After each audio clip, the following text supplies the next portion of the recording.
प्रेम से बोलो सूरज देव की। पूरा फिल्म रिकॉर्डिंग स्टूडियो गृहिंडा चौक।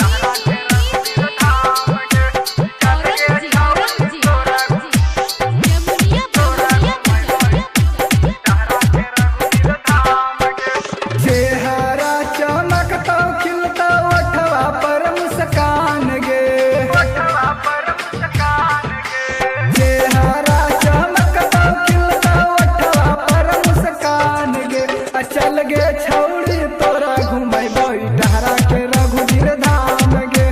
चल गे छौड़ी तोरा घुमाई डहरा के रघुवीर धाम गे। जिला जवार में होबो उनकर बड़ी नाम गे। जिला जवार में होबो उनकर बड़ी नाम गे।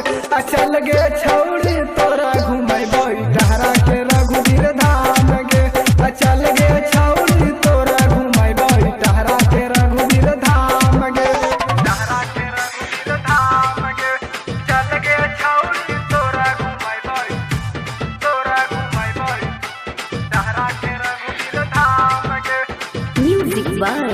पूरा फिल्म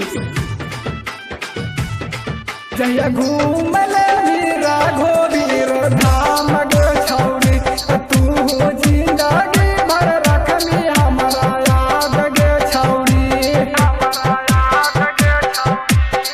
जय घूमले राघोवीर धाम गे छौड़ी तू जिंदगी भर रखनी हमारा याद गे छौड़ी।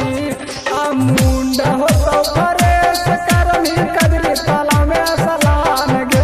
मुंड हो तो फरेस करनी कदरी ताला में सलाम गे। चल गे छौ